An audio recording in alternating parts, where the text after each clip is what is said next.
سر اگلا سوال ہے کہ 22 رجب کے کنڈوں کے حوالے سے آپ کا کیا موقف ہے؟ کیونکہ رجب 1440 کا دوسرا عشرہ چل رہا ہے اور آخری عشرے میں سنی اور شیعہ دونوں کے ہاں کنڈے چلتے ہیں۔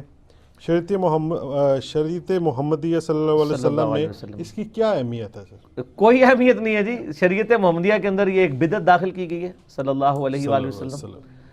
یہ جس طریقے سے کئی کہانیاں چل رہی ہیں نا، یہ کنڈے بھی ایک کہانی ہے، اور ظاہر ہے جب بھی کوئی کہانی لانچ کرنی ہوتی ہے امت کے اندر کسی بڑی پرسنالٹی کے ساتھ اسے منسوب کیا جاتا ہے، تو یہ کنڈے منسوب کیے ہیں انہوں نے سیدنا امام جعفر بن محمد باقر بن علی بن حسین بن علی علیہم السلام اجمعین، المتوفى 148 ہجری۔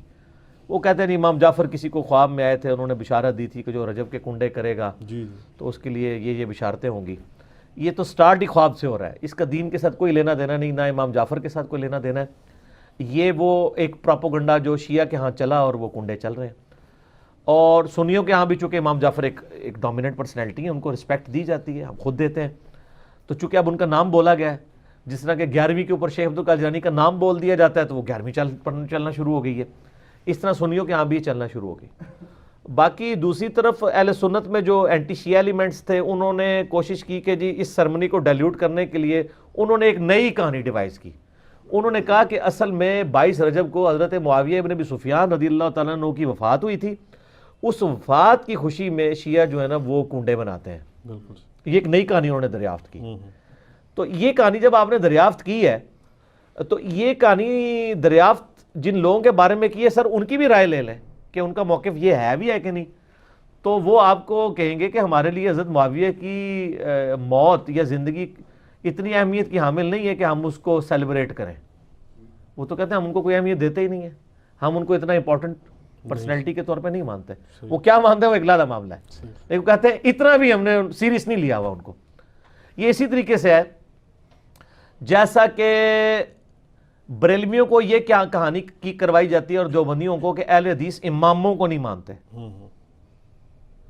ہم بھی بچپن میں، میرا خود بھی سارے فرقوں میں، مطلب میرا تو بلٹ اپ سارا بریلویت میں ہوا ہے، تو اب یہ بہت بڑی کہانی اور چل رہی ہے۔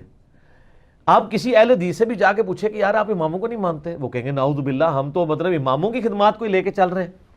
چلے اگر امام حنیفہ رحمہ اللہ سے کوئی اختلاف بھی ہوا کسی مسئلے میں وہ تو الگ بات، باقی جو 3 بڑے فقہ کے امام ہیں، 3 وہ جو کہانی کرا کے بتائے گئے ہیں، یہ تو ہزاروں فقہ کے امام ہیں جن کے نام کتابوں میں ہیں لیکن وہ پبلکلی نہیں چلے۔ یہ وہ 4 امام تھے جن کو فرقوں نے آپ سمجھ لیں پروموشن کرنا شروع کر دی، تو ایک معاملات چل گئے، پارٹیاں مل گئیں ان کو۔ جیسے نبی الاسلام کی ایک بیٹی سیدہ فاطمہ کو پارٹی مل گئی، باقی بیٹیوں کو پارٹی نہیں ملی تو وہ بیچاری مشہور نہیں ہوئی، حالانکہ شیعہ کی معتبر کتابوں کے اندر یعنی نبی الاسلام کی 4 بیٹیاں، ایران کے شیعہ تو 4، وہ کہتے ہیں یہ تو انڈاؤٹڈ مسئلہ ہے، یہاں پہ کہانیاں انہوں نے کروائی ہوئی ہیں۔ ایون سب سے بڑا جو رافضی ہے یاسر الحبیب، وہ بھی نبی الاسلام کی 4 بیٹیاں مانتا ہے، وہ بھی اس کے بھی انکار کرنے کی ضرورت نہیں ہوئی۔ نہج البلاغہ کے اندر مولا علی علیہ السلام نے حضرت عثمان کو داماد رسول فرمایا ہے، ٹھیک ہے، تو کہانیاں لیکن وہ چل رہی ہوتی ہیں اس طریقے سے۔ تو وہ ایک کہانی انہوں نے چلا دی اور وہ کہانی ان کی بکنی شروع ہو گئی کہ اماموں کو نہیں مانتے۔ وہ آپ اہل حدیثوں سے پوچھے آپ اماموں کو مانتے ہیں، وہ کہتے ہیں سر اماموں کو نہ مانے تو ہماری ساری کتابیں ختم ہو جائیں گی، کیونکہ امام بخاری کے استاد ہیں احمد بن حنبل، احمد بن حنبل کے استاد ہیں امام شافعی، امام شافعی کے استاد ہیں امام مالک، اور ان اماموں سے حدیثیں ہیں بخاری مسلم میں۔ اگر ہم ان اماموں کو ہی نہ مانیں تو ان حدیثوں کو پھر ہم کہاں سے مانیں گے جن کی چین سے وہ آ رہی ہیں؟ وہ پھر آپ کو بتائیں گے کہ ہم اماموں کو بھی مانتے ہیں اور اماموں کی بھی مانتے ہیں۔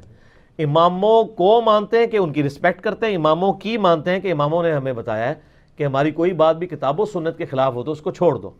ہم اماموں کی روایت کردہ احادیث کو مانتے ہیں، باقی ان کے جو فتاوی جات ہیں جو دوسری صحیح الاسناد احادیث یا صحابہ کی اقوال کی روشنی میں غلط ثابت ہوتے ہیں، ہماری روشنی میں نہیں ان کی روشنی میں، ہم ان چیزوں کو چھوڑ دیتے ہیں۔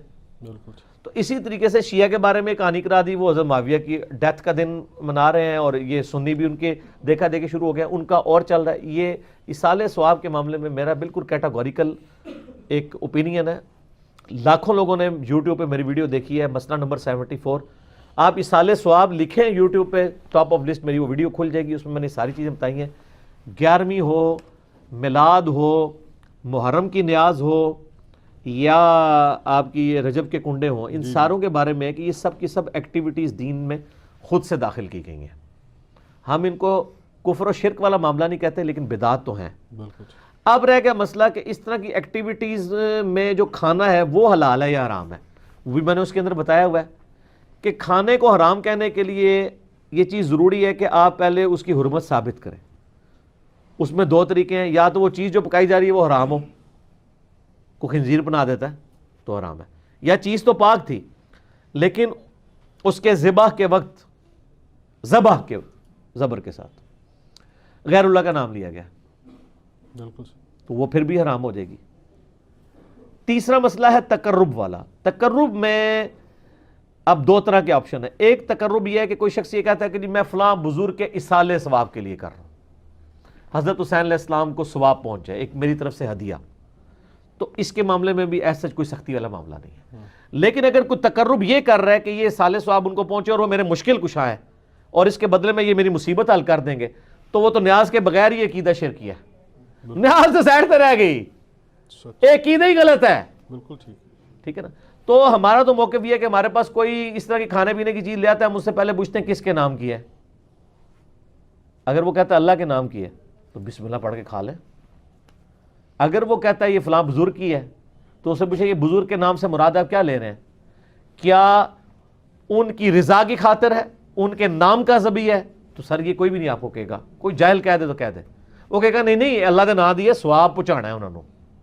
اچھا جی, پھر زیادہ وہم نکالنا ہے تو آپ پوچھ لیں کہ ثواب پہنچا کے کڈنا کہ جے وچوں جے تسی واقعی کھانا نہیں کھانا تے, جے کھانا کھانا تے ایتھے تک ہی سوال رکھو, زیادہ غلوف نہ کریں آپ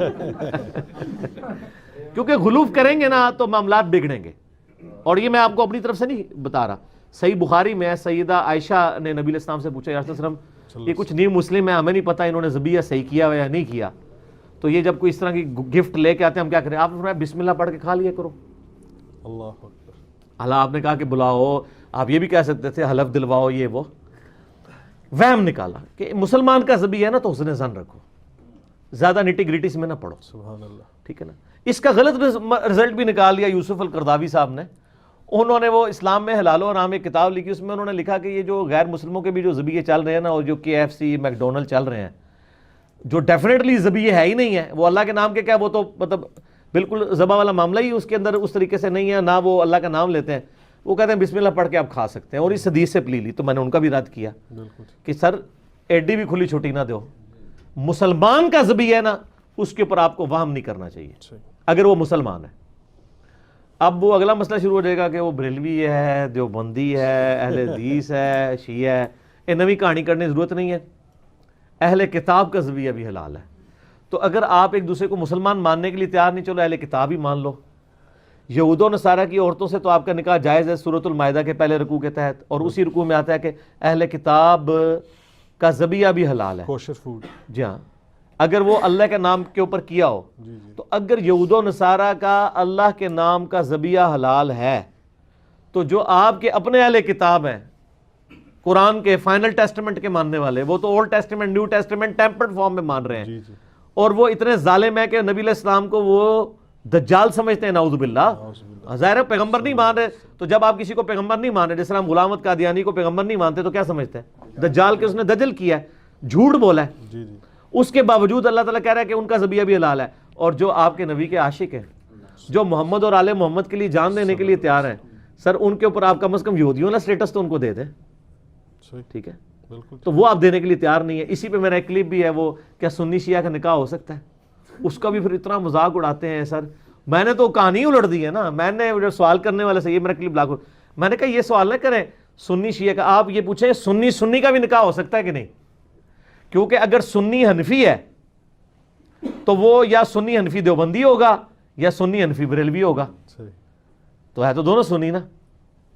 سنی اہل حدیث ہوا تو وہ تو بہت دور بیچارہ بیٹھا ہے, اس کی تو کوئی اوقات ہی نہیں نا ان کے نزدیک, وہ تو بہت تھوڑے ہیں.